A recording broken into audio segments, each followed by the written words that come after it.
नमस्कार, मैं हूँ पूजा। मिस्टीरियस जीवन में आपका स्वागत है। इससे पहले कि हम आज के विषय पे बात करें, मैं आपसे कुछ बातें शेयर करना चाहती हूँ। देखिए, प्रोफेशनल लाइफ के चलते और जीवन के कुछ अदर ऑब्जर्वेशंस के चलते यूट्यूब चैनल क्रिएट करना ऐसा कोई विचार रहा नहीं मेरा, क्योंकि प्रोफेशनल लाइफ में और अदर लाइफ के ऑब्जर्वेशंस में हमेशा बिजी रहते हैं।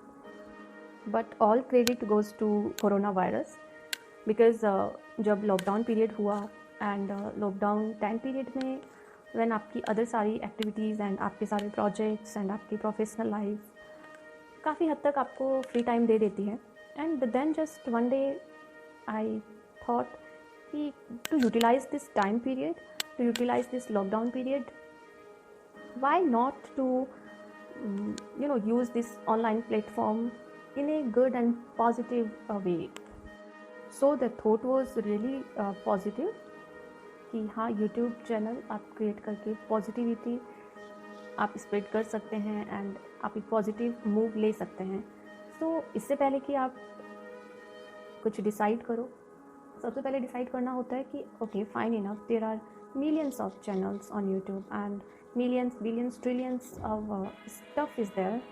Many kind of stuff is there in many fields or many genres. But financial oriented या फिर social oriented या फिर personal oriented आप कह सकते हैं, ऐसा कुछ गोल या इसके पीछे रीज़न मेरा नहीं था, because already life has given whatever it required. So the only intention was positivity.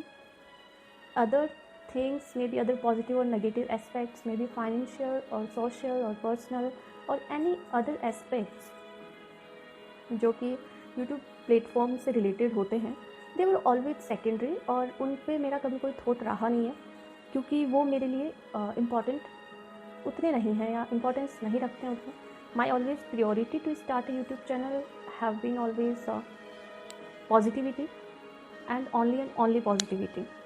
सो उसके लिए I thought I am not a 60 years old retired person कि हाँ 60 साल के रिटायर हो चुके हैं, I have a huge experience of a field particular, कि हाँ उसके बारे में मैं पॉजिटिव नॉलेज स्प्रेड कर सकूँ through this great online platform.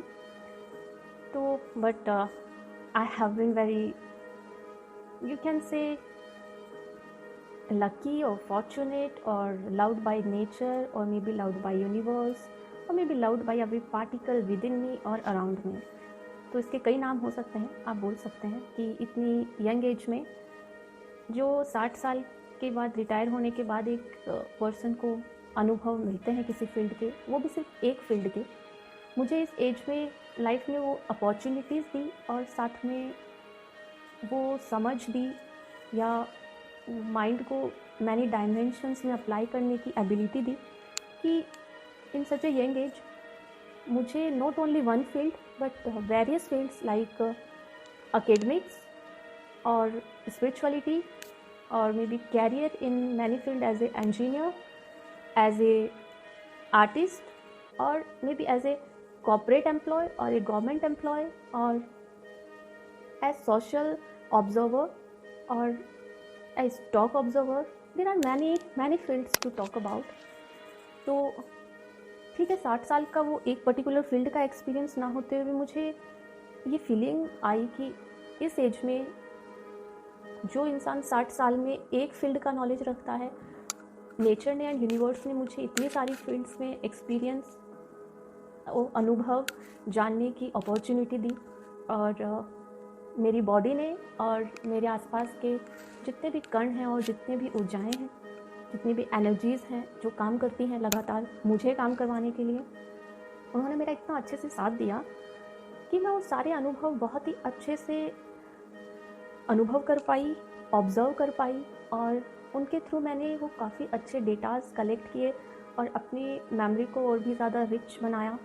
और as I always say, the data you have in your mind is your value, is your worth, वही आपकी संपत्ति है। And I really felt that मैंने काफ़ी संपत्ति बना ली है because of great value of the data stored in my mind in such a young age. तो हाँ, मैं इस प्लेटफॉर्म पे आना डिज़र्व करती हूँ in the way I want. ऐसे तो आप कुछ भी डाल के कुछ भी, there are many positive and good stuff और may be negative and very very negative and cheap stuff is there on YouTube, जो कि आप डाल के कितने भी व्यूज़ या कितने भी लाइक सब्सक्राइबर्स और देर आर मैनी मैनी फ्ला थिंग्स आप ले सकते हो। But they were financial oriented, उनका गोल फाइनेंशियली हो सकता है या उनकी प्रियोरिटीज सोशल, फाइनेंशियल, पर्सनल, सबकी अपनी अपनी होती है। बट जो मेरा था positive, only positive priority to spread it among millions of people like me, उसके लिए डिज़र्विंग अनुभव, उसके लिए डिज़र्विंग डेटा होना बहुत ज़रूरी था। And I analysed and thought that okay fine, I am well deserving candidate to go ahead and to opt for such a channel which will be only on kind, and there will be nothing like this, because the data I have in my mind, or maybe the data you all people have in your mind, is always unique, as I always say. तो ये decide हो गया, lockdown period जो कोविड-19 की वजह से हुआ, जिसमें काफ़ी फ्री टाइम मिला, उसको यूटिलाइज़ करना था। और उसके लिए मुझे यूट्यूब ऑनलाइन प्लेटफॉर्म बहुत ही एक अच्छा टाइम कंज्यूमिंग चीज़ लगी। Then I give a thought about it. उसके बाद I thought okay, in what I can offer to the users or the people around there, I analyzed on that subject. उसके बाद मुझे लगा कि जो भी मेरे जीवन के अनुभव रहे हैं, जो ऑब्जर्वेशंस रहे हैं, जितने भी फील्ड्स के ऑब्जर्वेशंस रहे हैं, उनकी जो भी मेरी लर्निंग्स रही हैं, और जिनके द्वारा मैंने जितना भी पॉजिटिव डेटा कलेक्ट किया है, that I can share with you people out there. और क्योंकि सब अपनी अपनी फील्ड्स के ऑब्जर्वर होते हैं, सब अपनी अपनी फील्ड्स के अनुभव रखते हैं, बट ऐसा बहुत ही कम हो पाता है कि कोई एक इंसान सारी फील्ड्स के डेटाज अपने माइंड में कलेक्ट कर पाए, या फिर ऐसा करते करते जीवन के बहुत से ईयर्स आपको देने पड़ते हैं, बहुत सा टाइम आपको इन्वेस्ट करना पड़ता है, बहुत सी एनर्जी आपको इन्वेस्ट करनी पड़ती है, तब जाके जीवन के इतनी सारी फील्ड्स का डेटा आप अपने मेमोरी में कलेक्ट कर पाते हो, फिर आप अपनी वैल्यू एनरिच कर पाते हो। So I thought if I can share that data with you, then उससे अगर एक भी जीवन, एक भी लाइफ कनेक्ट कर पाती है उस डेटा से, और एक भी जीवन का स्तर एक नए आयाम पर पहुंचता है, जो भी डेटा या जो भी इंफॉर्मेशन एंड नॉलेज मैं मिस्टीरियस जीवन चैनल के द्वारा शेयर करूंगी, उससे अगर एक भी जीवन पॉजिटिव डायरेक्शन में जाता है, एक भी जीवन पॉजिटिव आयाम तय करता है, एक भी जीवन नए ऊर्जा के स्तर को छूता है, तो I think my effort of utilising this lockdown period will be successful. आज बस ये शेयर करना था कि कैसे ये थॉट आया यूट्यूब चैनल बनाने का, इसके पीछे का इंटेंशन मेरा क्या था, और why I just gave a thought to this step, and I just thought okay, मेरे लिए भी एक अच्छा अनुभव और एक पॉजिटिव अनुभव होगा अगर मेरी वजह से मेरे फ्री टाइम को मैंने यूटिलाइज़ किया, उससे किसी जीवन को अगर कुछ बेहतरी मिलती है, कोई जीवन अगर बेहतर होता है, तो उससे पॉजिटिव मेरे लिए और अनुभव कोई हो नहीं सकता। एंड मेरे माइंड में, मेरी मेमोरीज में मैं एक और ऑनलाइन प्लेटफॉर्म यूटिलाइजेशन का एक नया डेटा, एक नया अनुभव, एक नया ऑब्जर्वेशन कलेक्ट कर पाऊँगी। So this is the thought. Now we will move on that particular subject, जिस विषय के लिए ये वीडियो, ये एपिसोड हमने बनाना है, उसके लिए उस मुद्दे पे हम आते हैं, उस विषय पे हम आते हैं। वैसे तो ये विषय बचपन से मेरे ऑब्जर्वेशंस के साथ साथ चला है, और ये एक ऐसा विषय रहा है जिस पे बचपन से मैंने काफ़ी टाइम, काफ़ी बार इस पे काम करने के लिए हमेशा एक विचार रखा है कि जीवन में कभी एक स्तर पे पहुंचने के बाद, जीवन के काफ़ी सालों के अनुभव और ऑब्जर्वेशंस और डेटा कलेक्ट करने के बाद, इस विषय पे एक बार मैं अपने जीवन में ज़रूर काम करना चाहूँगी। एंड अभी भी मुझे ये लगता था, और अभी भी लगता है कुछ हद तक, कि मेरे जीवन के 10-15 साल के अनुभव मैं और इंक्लूड कर पाऊँ, अपने मेमोरी के डेटा को और एनरिच कर पाऊँ, उसके बाद अगर इस विषय पे काम किया जाए तो वो काम जो है वो और भी ज़्यादा अच्छा हो पाएगा, वो काम और भी बड़े लेवल पे और वाइड सोल्स को, वाइड लाइफ्स को टच कर पाएगा। बट जब कोरोना वायरस की वजह से जो सिचुएशन हुई करंटली, एंड जो सिचुएशन फेस की नॉट ओनली अपनी कंट्री ने बट पूरे वर्ल्ड ने, उससे आई ऑब्जर्व वन थिंग कि people are ready to take any challenge और एनी चेंज। लोगों ने जो जोश दिखाया, जो जज्बा दिखाया है किसी भी चैलेंज में सरवाइव होने के लिए, मतलब लोगों को इस जीवन को बचाने के लिए जो जज्बा है, जो इच्छा है, या जीवन के बेहतरी के लिए या जीवन के एक अच्छे स्तर पर ले जाने के लिए लोगों में जो इच्छा है, वो इच्छा जिस कोरोना इस काल में दिखी है वो पहले कभी नहीं देखी गई। आई थॉट कि जिस विषय पे मैं हमेशा से सोचती आई हूँ वो 10-15 साल बाद में उस पर काम करने का सोचेंगे, बिकॉज़ अभी और भी अनुभव, अभी और भी जीवन के ऑब्जर्वेशंस लेना बाकी हैं, अभी और भी डेटा को कलेक्ट करना और एनरिच करना बाकी है। लेकिन ये जो कोरोना पीरियड आया, ये जो लॉकडाउन पीरियड आया, इसमें कोरोना वायरस ने जो मानव की नई क्षमता को इंट्रोड्यूस करवाया, जिस तरीके से मनुष्य ने अपनी एक वो इच्छा और एक वो जज्बा दिखाया है इस टाइम कि we are ready to accept any change for betterment of our lives. जीवन को और बेहतर बनाने के लिए किसी भी तरह का चैलेंज और कितने भी बड़े स्तर का बदलाव लेने की जो क्षमता दिखाई है इस टाइम हम सब ने, वो वाकई प्रशंसनीय है। दो it is a tough time, but ऐसी जो एक क्षमता होती है वो पहले कभी देखने को नहीं मिली, जो किसी भी बड़े बदलाव के लिए अपने आप को रेडी रख पाना और जीवन में सर्वाइवल के लिए अपनी जो जज्बा और इच्छा है उसका परिचय कराना, ये पहली बार हुआ है इतने बड़े स्तर पे, इतने बड़े मासेस के स्तर पे। और ये चीज़ें देख के I don't know but why मैंने 17 एपिसोड्स मिस्टीरियस जीवन में अभी तक प्रेजेंट किए हैं।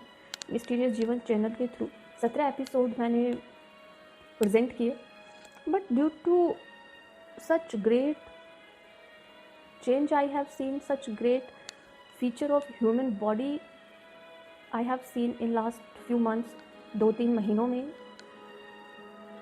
उसने मुझे सोचने के लिए कहीं ना कहीं प्रेरित किया कि नो, 10-15 साल बाद नहीं, this is the time to talk about this subject right now. अभी दुनिया जितने बदलावों के लिए तैयार है और जितनी क्षमता उसने दिखाई है, किसी भी बड़े से बड़े चैलेंज के साथ अगर कोई बेहतरी के लिए बदलाव लाना है तो everybody is ready to accept that change. और इस विषय पे this is the absolutely correct time, this is the absolutely right time to talk about this subject. इस विषय पे बात करने के लिए ये एकदम परफेक्ट एंड सही टाइम है। इससे पहले कि मैं सस्पेंस थोड़ा और रखूँ, I will just tell that subject we are going to talk about is Indian education. Global education की बात हम नहीं कर रहे हैं क्योंकि वो बाद का कॉल है। सबसे पहले हमें हमारे देश के एजुकेशन सिस्टम, हमारी शिक्षा का जो व्यवस्था है उसके बारे में वाकई एक सोच की ज़रूरत है, एक बदलाव की ज़रूरत है, जो कि बचपन से कहीं ना कहीं मेरे विचारों में रही है। लेकिन I just wanted to give it more few years of my life to work upon it और उसके बाद इस पर काम किया जाए। लेकिन अभी मुझे ये रियलाइज़ हुआ कोरोना वायरस के आने के बाद जिस तरीके से लोगों ने अपनी हिम्मत दिखाई है जीवन को बेहतर बनाने के लिए, I thought this is the correct time to talk about this. कुछ सालों पहले एक न्यूज़ आती है, किसी ज़िले के डिस्ट्रिक्ट मजिस्ट्रेट डीएम साहब, कलेक्टर सुसाइड कर लेते हैं। The reason was he couldn't handle his personal stress, mental stress due to family reasons। 1-2 साल पहले एक और न्यूज़ आती है, custom IRS officer lady suicide commit करती है, जिसके 2 बच्चे हैं, जिसके पास एक कैरियर है, बच्चे हैं, हस्बैंड है, फैमिली है, एवरीथिंग, जो कि शायद आज पैदल 1500-2-2 हज़ार किलोमीटर चलने वाले मजदूर सिर्फ सपनों में सोचते हैं कि हाँ ऐसी लाइफ भी हो सकती है। वो सब कुछ होने के बावजूद एक IRS lady officer suicide commit करती है और रीज़न वॉज कि she couldn't handle the relationships and the mental pressure from her in laws. फिर कुछ ही महीनों के बाद काफ़ी न्यूज़ देखने को मिलती हैं कि बॉलीवुड के कुछ आर्टिस्ट ऐसे हैं बॉलीवुड इंडस्ट्री में जिन्होंने वैसे होने को काफ़ी नेम जान पहचान बना ली, काफ़ी पहचान बना ली, लेकिन सुसाइड कमिट कर लिया। The reason was given is किसी को काम नहीं मिल रहा था, किसी के बॉयफ्रेंड ने चीट कर दिया, किसी की गर्लफ्रेंड ने चीट कर दिया। इंसान 22-23 साल, मैक्सिमम 25 साल की उम्र में सुसाइड कमिट कर रहा है। रीज़न हो रहा है कि पर्सनल या कैरियर नहीं संभल पा रहा है, या उसको कॉप अप करने में एबिलिटी नहीं दिख रही है, तो they just quit their life. अभी जितने भी क्राइम्स होते हैं, भले कोई मर्डर होता है, रेप होता है, कभी कोई दामिनी बनती है, कभी कोई एसिड अटैक का कुछ न्यूज़ आती है, कभी कोई न्यूज़ आती है। व्हाट आई बिलीव इज़ कोई भी क्राइम होता है, कोई भी सुसाइड होता है, कुछ स्टूडेंट सुसाइड करते हैं। मतलब स्कूल में 11th-12th में पढ़ने वाला बच्चा सुसाइड करता है, नोट लिखता है कि मेरे मार्क्स अच्छे नहीं आए, या मैं फेल हो गया, या मेरा आईआईटी में सिलेक्शन नहीं हुआ, या मेरा एमबीबीएस में सिलेक्शन नहीं हुआ, मैं फ़लाँ चीज़ की तैयारी कर रहा था, मैं फ़लाँ एग्ज़ाम की तैयारी कर रहा था, I couldn't pass that exam, so I am living this life. It is very serious thing to think कि ज़िंदगी, जीवन शुरू नहीं हुआ, उससे पहले दिमाग में ये चीज़ आ गई है, इस चीज़ ने अपना घर कर लिया है कि आप पर्सनल कवर पे फेल हो चुके हो, आप कैरियर स्तर पे फेल हो चुके हो, आप ज़िंदगी में कुछ नहीं हो, कुछ बने ही नहीं हो, आप पर्सनली भी कुछ नहीं बन पाए हो, आप अकेडमिकली भी कुछ नहीं बन पाए हो, आप कैरियर वाइज भी कुछ नहीं बन पाए हो। 15 से 25 साल के बीच में ये विचार इतना स्ट्रॉन्ग हो जाता है कि आप अपनी लाइफ क्विट करते हो। मतलब जब जीवन शुरू होता है, वो जीवन शुरू हुआ ही नहीं है एक तरीके से, उससे पहले ये विचार इतना स्ट्रांगली दिमाग में होना कि आप कुछ नहीं हो, you are zero. The credit goes to home? Parents? No. Teachers? No. Politicians? No. Any celebrity? No. अभी कहने को बोल दिया जाता है, काफ़ी कुछ न्यूज़ में देखने को मिलता है कि बॉलीवुड में या हॉलीवुड में कंटेंट इतना अच्छा नहीं बन रहा। आजकल वेब सीरीज़ ऐसी आ रही हैं कि कुछ भी अंट-संट कंटेंट बना दिया जाता है, जिससे कि हमारा समाज प्रभावित हो रहा है, हमारे बच्चे प्रभावित हो रहे हैं, और वो ऐसे कदम उठा रहे हैं। तो बॉलीवुड और ये एक्टर्स उसके लिए जिम्मेदार हैं? नहीं भाई। या पॉलिटिशियंस अच्छे लॉ नहीं लेके आ रहे हैं, गवर्नमेंट अच्छा काम नहीं कर रही है, पुलिस अपना काम नहीं कर रही है, पुलिस रिश्वतखोर है, करप्शन बहुत ज़्यादा है, इसलिए क्राइम बढ़ रहे हैं, इसलिए सुसाइड्स बढ़ रहे हैं, इसलिए रेप हो रहे हैं, और everybody is wrong, that's why it is happening. No, see, हमारे समाज की एक आदत बन चुकी है कि हम सिर्फ प्रॉब्लम्स देखते हैं। We are not seeing the root cause of the problem. हमें सिर्फ प्रॉब्लम्स दिखती हैं। अरे रेप हो गया, किसकी वजह से? पुलिस नहीं ध्यान देती है, या जजेस करप्ट हैं, या गवर्नमेंट अच्छी पॉलिसीज़ नहीं लाती है, गवर्नमेंट अच्छे स्ट्रिक्ट लॉ नहीं बनाती है, या स्टूडेंट्स क्राइम कर रहे हैं बिकॉज टीचर्स अच्छा पढ़ाते नहीं हैं, प्रेशर ज़्यादा है, होमवर्क ज़्यादा देते हैं, मार्क्स में अच्छी चेकिंग नहीं होती है, या पेरेंट्स का प्रेशर बढ़ रहा है, पेरेंट्स अच्छे नहीं हैं। आजकल पेरेंट्स भी एकदम राक्षस हो चुके हैं। ये वो बॉलीवुड के एक्टर्स इतनी गंदी एक्टिंग करते हैं, नंग दिखाते हैं, तो उससे ये हो रहा है। Why just you are seeing the problems? Why you are blaming the people जो कि सरफेस पे उस पे काम कर रहे हैं? Why you are not seeing the root cause of the problem? अब कोई बॉलीवुड एक्टर है, वो उसको भी बचपन से यही प्रेशर आता है, बड़ा होके क्या बनेगा, बड़ा होके क्या बनेगी, बड़े होके क्या बनोगे, सब पे यही प्रेशर आता है। वो कोई एलियन तो होते नहीं है, ये गांव से उठ के मुंबई जाके बैठते हैं, वो अकेडमिकली कुछ नहीं कर पाते या कहीं कुछ नहीं कर पाते, उन पर एक प्रेशर होता है, भाई बड़े होके क्या बनोगे। ये जो बड़े होके बनना जो है ना, ये ही सबको कोज करता है। वो बेचारे इतना इस समाज से स्ट्रगल करके मुंबई जाते हैं। देखिए, उस इंडस्ट्री में एक गांव से जाना, इस समाज से फाइट करना एक अपने आप में स्ट्रगल होता है, जो कि वो बेचारे करते हैं। आप सोचते हो डांस करके, ये वो करके वो कुछ भी पैसे कमा लेते हैं, दैट्स नॉट ईजी। उस बॉलीवुड में नाचने को अभी गाँव में एक रिस्पेक्ट के नज़रिए से नहीं देखा जाता है।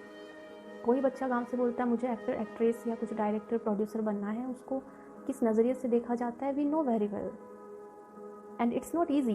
बट वो स्ट्रगल करके जाते हैं। वो वहाँ पे ये बोलेंगे, हाँ हम तो समाज सुधारक हैं, हम ऐसा सीन नहीं करेंगे, हम वो सीन नहीं करेंगे। Nobody will give them any work. कोई काम ही नहीं देगा उनको। हाँ भाई, तो समाज सुधारक है, कुछ और जाके बन, यहाँ क्या कर रहा है, तुझे ये दिखाना है, तुझे ऐसे कपड़े पहनने हैं, तुझे कम दिखाना है, तुझे ज़्यादा दिखाना है। You are not the decider, we are the decider. पैसे चाहिए, काम करना है तो बोल, वरना निकल। They are not doing their social any welfare kind of things. उनको पैसा कमाना है, उनको अपने समाज में ये दिखाना है कि हाँ हम बड़े होके क्या बनेंगे, देखो भाई हम बन गए हैं, हमारे पास तुमसे ज़्यादा पैसा है, हमारे पास तुमसे ज़्यादा नौकर हैं, हमने प्रूव कर दिया है कि हम बड़े होके ये बन गए हैं। पॉलिटिशियंस हैं इन द सेम वे। किसी के पास 2-5 पैसे आ जाते हैं, उसको लगता है हाँ मैं थोड़ा बहुत बोल सकता हूँ, मुझे 2-5 लोग जानने लग गए हैं, वो पॉलिटिक्स में जाने की रिस्क लेते हैं। द बेसिक थिंग इज़, बचपन से सब पे एक प्रेशर होता है, बड़े होके क्या बनोगे, बड़े होके क्या बनोगे, बड़े होके क्या बनोगे। अब हर किसी को जो भी अपनी पर्सनालिटी के अकॉर्डिंग सूटेबल लगता है वो उसमें कूद जाता है कि हाँ भाई मेरे गुणों के, मेरी पर्सनालिटी के अकॉर्डिंग इस चीज़ में मैं फिट बैठ सकता हूँ। अब वो चाहिए बॉलीवुड हो, वो पॉलिटिक्स हो, वो ब्यूरोक्रेसी हो, किसी को लगता है मैं पढ़ने में ठीक ठाक हूँ या मैं थोड़ा ये क्रेक कर सकता हूँ, वो सिविल सर्विसेज या और एग्ज़ाम्स दे देता है। किसी को लगता है हाँ engineering, doctor, sports, there are many fields. जिसको भी लगता है हाँ मैं इस फील्ड में फिट बैठ सकता हूँ, वो उधर थोड़ा काम करने लगता है, बढ़ता जाता है। फिर वो फाइनली बोलता है देखो भाई, बचपन से पूछ रहे थे क्या बनोगे क्या बनोगे क्या बनोगे, मैं बन गया हूँ। So here is the answer, मैं कुछ बन गया हूँ। और जब कोई कुछ नहीं बन पाता है तो फिर वो नहीं है तो हम छीन ना जानते हैं, दे गो टुवर्ड्स द क्राइम। अब किसी को एकदम अच्छी गोरी सर्वगुण संपन्न चाहिए वाइफ, सबको चाहिए होती है, बट जो डिज़र्विंग होते हैं उनको मिलती है, जो कुछ नहीं करते हैं, सो कॉल्ड अनसक्सेसफुल जो फेलियर्स होते हैं उनको नहीं मिलती। शादियाँ भी नहीं होती, या होती हैं तो फिर कोई ऐसी वैसी होती है जो उनकी इमेजिनेशन हेमा मालिनी, कैटरीना कैफ जैसी मैच नहीं करती हैं। तो व्हाट दे डू, उनको मिलती नहीं है तो वो छीनने में बिलीव करते हैं। किसी के पास फाइनेंशियली अगर वो, उनके पास खाने को नहीं है, भूखे मर रहे हैं, तो सोचते हैं ऐसे भी मरेंगे, इससे अच्छा जेल में सड़ के मर जाएं, कम से कम खा के तो मरें। They go and loot banks and ATMs and all that. But have you ever think, आपने कभी सोचा है, have you ever thought about that कि इसका रूट कॉज क्या है? That is education system, that is our education. हमें शिक्षा ऐसी दी जाती है that we land up nowhere. हम उम्र में बड़े होते जाते हैं, हमारी एज बढ़ती रहती है, आयु बढ़ती रहती है, लेकिन इमोशनली एंड मेंटली 2 साल के बच्चे से भी बुरा इस पर होता है जब कोई इंसान 30 साल का, 35 साल का पहुंच जाता है, बट वो सुसाइड कमिट करता है। व्हाट इट रिप्रेजेंट्स, ये यही रिप्रेजेंट करता है कि मैं जो मेंटली और इमोशनली है वो विकसित नहीं हुआ है। Emotionally, mentally matured, understanding, developed person कभी ऐसे स्टेप दे ही नहीं सकता है। किसी जिले का कलेक्टर बन के कोई बैठा है, वो अपने परिवार की सिचुएशन के कारण कमिट सुसाइड कर लेता है। And why? Because mentally and emotionally he couldn't educate himself और हरसेल्फ। आपकी एज बड़ी हो जाती है, आप फिजिकली एक छोटे से, आपकी हाइट 2 फुट से 6 फुट हो जाती है, उसका मतलब ये हो गया कि यू आर एजुकेटेड और व्हाट? कद बढ़ने से, एज बढ़ने से, किताबों की कुछ लाइन रखने से, कुछ एग्ज़ाम्स में हाँ 90%, 80%, 60%, 70% ये करने से this is the real education we are really getting? No, it's not, and we should talk about it, and this is the right time to talk about it. जिस तरीके से 1500, 2,000 किलोमीटर्स पैदल चल के with pregnant wife, with 2 to 3 children, with all parents, जिस तरीके से लोग टायरों की छोटे छोटे पट्टियाँ बना के नंगे पाँव इस 50 डिग्री 45 डिग्री सेल्सियस के अंदर 1500 किलोमीटर एक स्टेट से दूसरे स्टेट पर पैदल गए हैं, it shows the capacity and ability of human to adapt any change or any challenge towards the betterment of their life। उनके जीवन के बेहतरी के लिए वो किसी भी क्षमता के, किसी भी लेवल के बदलाव के लिए तैयार हैं, बट उन्हें वो प्लेटफॉर्म मिलना तो चाहिए, और वो कहाँ से मिलेगा? That is our education, that should be our education. यही शिक्षा है, और ये शिक्षा से ही होता है। अब ये शिक्षा क्या है, कैसे होनी चाहिए, कैसी थी, कैसे हो सकती है, कैसे एकदम बेस्ट हो सकती है, और किन बदलावों के साथ हमें चाहिए, this is the subject we should talk about, and this is the subject I am going to talk with you and I am going to share with you guys. आपको और भी नए आइडियाज़ के साथ, इन्वेंशंस के साथ, ये एक मूवमेंट है जिसमें जुड़ना है, अपने पॉइंट ऑफ व्यूज़ रखने हैं, अपने थॉट्स रखने हैं, and we should present as a youth of this country, citizen of this country, कि हमें किस तरह की शिक्षा चाहिए, हमें किस तरीके का एजुकेशन प्लेटफॉर्म चाहिए. This is the movement Mysterious Jeevan channel के थ्रू हम चलाना चाहते हैं, हम सब मिलके. It's not me, it's every citizen of India जो कि अपने थॉट्स रखना चाहता है that this kind of education system we want and we need and we are capable to go for this change. अब एजुकेशन क्या है, क्यों होनी चाहिए, कैसी होनी चाहिए, कैसी थी हिस्ट्री में, किन अपडेटेड वर्जन्स के साथ इसको बेस्ट वर्जन बनाया जा सकता है, we are going to talk in upcoming episodes. So be with it, stay tune, keep watching mysterious Jeevan channel. God bless you all, take care.